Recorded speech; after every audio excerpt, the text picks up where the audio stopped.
2023년 4월 19일 수요일입니다. 오늘 하나님께서 우리들에게 마음에 새기고 깊이 생각하라 주시는 말씀은 시편 99편 1절에서 9절까지의 말씀입니다. 먼저 말씀을 함께 읽어보시겠습니다.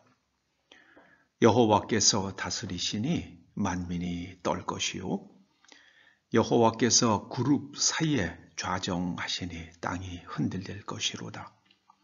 시온에 계시는 여호와는 위대하시고 모든 민족보다 높으시도다.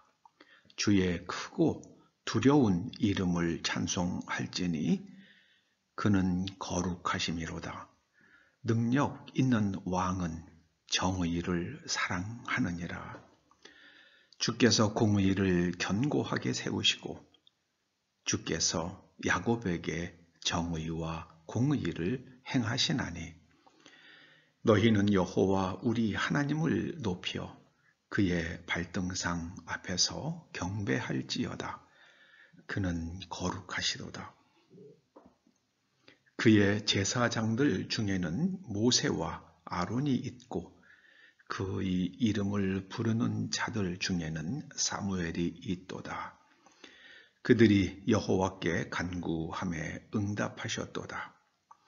여호와께서 구름 기둥 가운데서 그들에게 말씀하시니 그들은 그가 그들에게 주신 증거와 율례를 지켰도다. 여호와 우리 하나님이여 주께서는 그들에게 응답하셨고 그들의 행한 대로 갚기는 하셨으나 그들을 용서하신 하나님이시니이다. 너희는 여호와 우리 하나님을 높이고 그 성산에서 예배할지어다. 여호와 우리 하나님은 거룩하심이로다. 아멘, 아멘. 오늘 말씀을 잘 이해하기 위해서는 원어를 좀 살필 필요가 있겠습니다. 1절에 여호와께서 다스리신다는 것 어려운 게 없습니다. 그런데 왕이 통치하는 것은 눈에 보입니다. 그러나 하나님께서 세상을 통치하신다는 것은 사람의 눈에 잘 보이지 않습니다. 그래서 사람들은 자꾸 눈에 보이는 것을 쫓아가는 그런 우매함이 있죠. 하나님께서 세상을 다스리시기 때문에 만민이 떨어야 할 이유는요. 하나님의 말씀의 법칙을 벗어나면 반드시 쇠락하기 때문입니다. 하나님께서는 그룹 사이에 좌정하시니 땅이 흔들린다 말씀합니다. 그룹은 천사를 말하죠. 그 지성소에 법궤가 있고 그 법궤를 덮는 두꺼운 통으로 된 금으로 뚜껑을 덮었죠. 그리고 그 위에 높이가 한 4.5m 정도 되는 크기의 날개가 달린 그룹을 이제 만들어 세웠다고 그럽니다. 그런데 그 하나님께서 그룹 사이에 좌정하신다는 말씀의 의미는 뭐냐면요. 그룹은 하나님의 메시지를 사람에게 전달해 주는 역할을 하는 천사들입니다. 영적 존재들이에요. 그래서 하나님께서 그룹 사이에 좌정하신다는 것은요. 하나님께서 하나님의 뜻을 초자연적인 방법으로 사람들에게 전달하신다는 말씀입니다.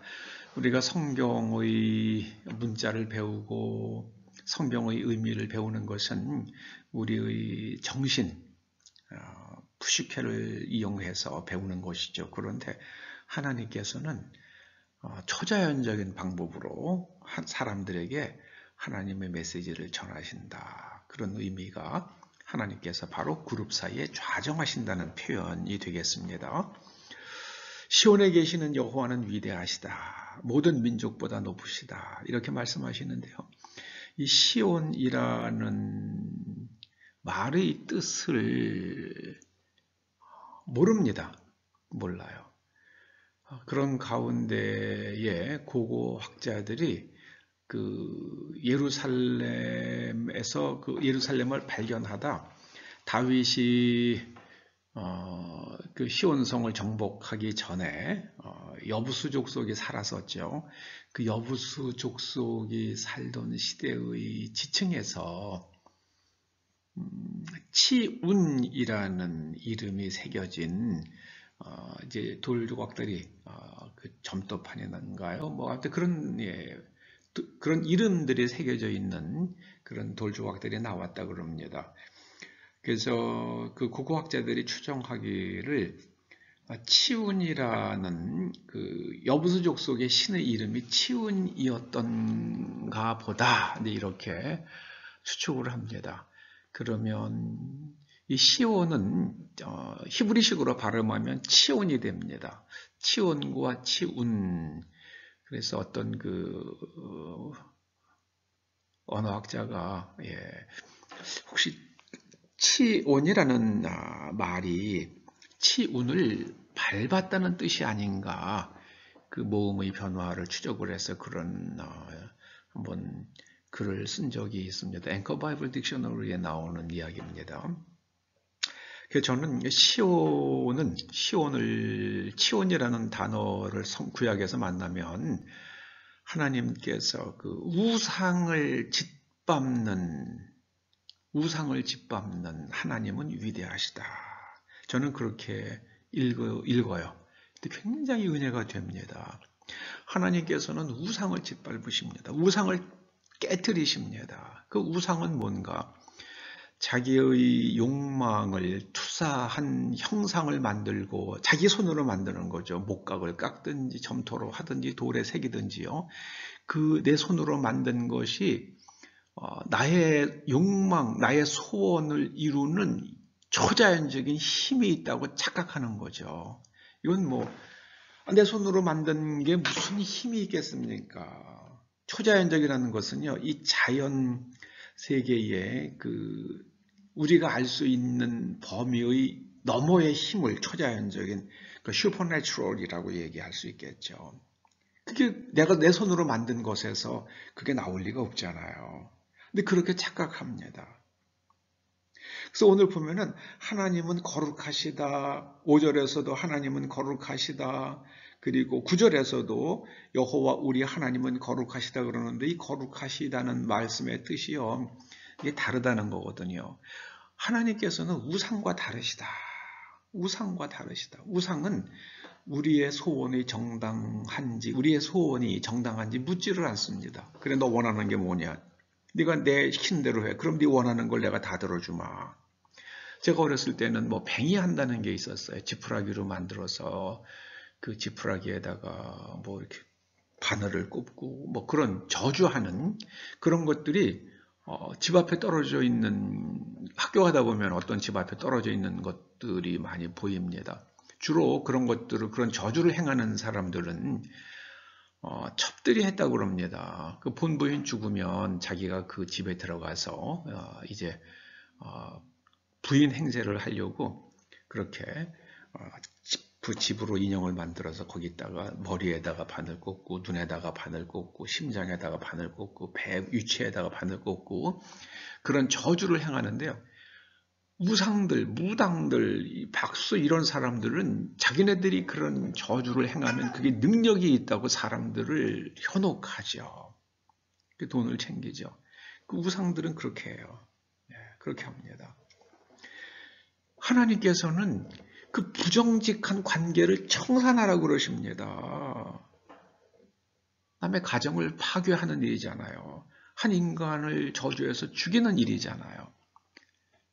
그래서 우상과 하나님을 믿는다는 것과 우상을 통해서 내가 원하는 것을 얻고 내가 번성하겠다는 것은 전혀 이게 완전히 달라요. 패러다임도 다르고 목적하는 바도 다르고 그 다음에 그것을 이루는 과정도 완전히 다릅니다.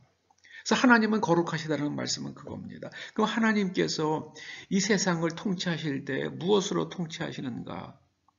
4절에 나오죠. 4절에 나옵니다. 미시파트, 공정한 재판이에요. 공정한 재판. 체다카, 이 사람 간의 권리가 공정하게 지켜주고 약자라도 그 정당한 권리를 인정하고 보호해 줘야 되죠. 그 공의는요, 내 내면 구조가 하나님의 말씀에 일치하는 걸 말합니다.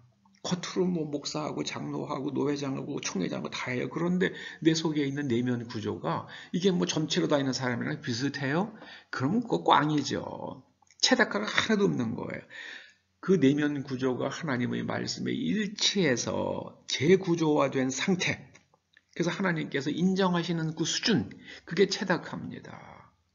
그리고 정의는요, 다른 사람의 정당한 권리를 헤아리고 인정해주고 지켜주고 보호하는 거예요. 그러니까 이게 사회적 정의가 나타나죠. 어디서 나타납니까? 법정에서 나타나죠. 자, 그러면 우리가 하나님의 체닥화가 무엇이며 하나님의 미시파트가 무엇인지 어떻게 알 수 있는가? 7절에 말씀하십니다.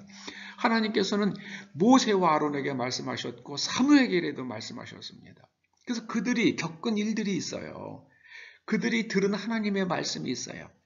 그게 바로 증거라는 말의 뜻이 그겁니다. 그래서 그런 것들을 기록한 것이 구약성경이고 신약성경이잖아요. 그래서 테스타먼트라고 부릅니다.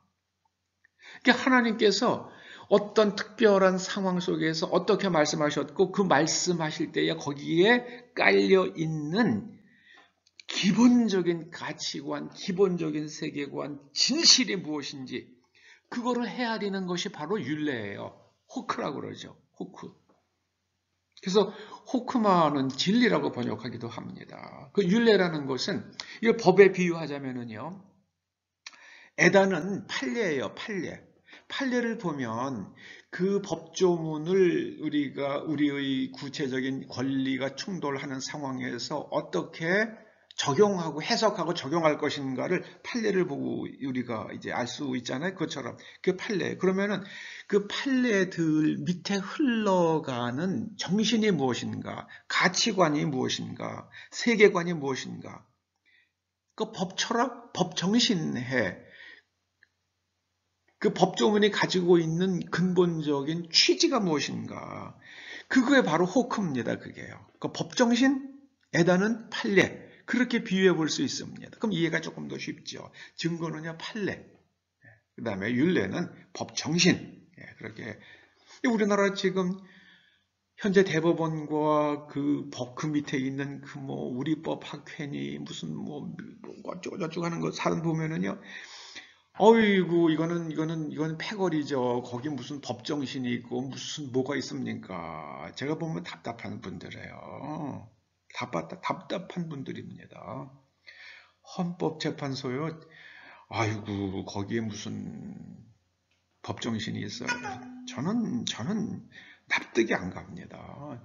납득이 안 갑니다. 그 박근혜 대통령 그 탄핵 재판 판결문에 그걸 저보고 그걸 갖다 한마디도 쉽게 얘기하라고 그러면은요. 잘못한 게 뭔지 증거는 없는데 대통령 하기는 이제 틀렸잖아. 그러니까 그냥 그만해. 그게 그 판례 그게 그게 탄핵 판결문에 제가 해석하는 아주 쉬운 말로 해석하는 겁니다. 틀리지 않을 겁니다. 틀리지 않을 거예요. 그래서 우리는요, 하나님만 높이고, 하나님께 예배해야 돼요. 예배한다는 게요, 이게 굉장히 깊은 의미가 있어요. 프로스쿠네오라고 그래요, 헬라어로는요. 예수님께서 그러시잖아요. 하나님께서는 예배자를 찾으신다고요. 프로스쿠네오. 하나님 말씀 앞에 완전히 부복하는 겁니다. 몸만 부복하는 게 아니라 마음과 의지가 부복하는 겁니다. 그의 삶의 내용과 삶의 지향점과 마음의 태도가 그게 하나님 앞에 완전히 무릎 꿇는 거예요. 저는 이슬람을 갖다가 좋아하지 않는 이유는요. 그렇게 그냥 우상 숭배 싫다 그러면서 그냥 거기다 무릎 꿇고 그냥 머리 조아려요. 그런데 하는 일은 남의 자식에게 폭탄을 지워 가지고 그냥 폭탄 테러하잖아요. 그건 아니죠. 그건 아닙니다. 그건 아닙니다. 하려고 그러면 자기 자식 해야죠. 자기 부인 시켜야 되고, 자기 자식 시켜야죠. 그러면 남의 자식 갖다가 그걸 하는 거죠. 그건 아닙니다. 그들이 그냥 그런데 그 무릎 꿇는 그 신체적 동작, 저는 그거는 의미가 있다고 봐요. 우리가 정말 하나님을 경배하면서 하나님 앞에 그런 자세로 예배를 드린다 그러면 참 좋겠다. 근데 그거는 마음속 내면 구조가 하나님의 말씀에 완전히 일치해야 돼요. 여러분, 이슬람이 만약에 코란대로 따른다 그러면은요, 그 사람들은 기독교 신자가 돼야 돼요. 코란대로 하면은요, 기독교 신자가 되는 게 맞습니다. 여러분, 하나님은 거룩하십니다. 하나님은 우상을 믿는 것과 다릅니다. 여러분, 하나님께서 가장 싫어하시는 게 하나님을 우상화하는 거예요. 내가 주여 믿습니다 하면은 하나님께서 내 소원을 다 들어주신다고 착각하는 거예요. 그게 하나님을 우상화하는 겁니다. 하나님께서는요, 네가 성경에 나오는 그 많은 판례들을 봐라. 그런 특정한 상황에서 하나님께서 어떻게 말씀하시고 반응하셨는지를 봐라. 그 밑에 흐르는 법정신, 그 하나님의 말씀의 그 취지, 그 의미를 잘 생각하고 너희들의 삶에서 그거를 잘 실천해라. 그리고 너희 내면 구조를 거기에 일치시키고 다른 사람의 정당한 권리를 잘 헤아리고 지켜주고 그렇게 살아라. 그게 바로 예배입니다. 그게 바로 예배입니다. 기도하시죠. 하나님은 거룩하십니다. 감사합니다. 그 하나님을 알고 하나님의 자녀가 되어서 하나님의 말씀에 따라 살아갈 수 있는 복을 주셔서 감사드리오며 예수님의 이름으로 기도드리옵나이다. 아멘.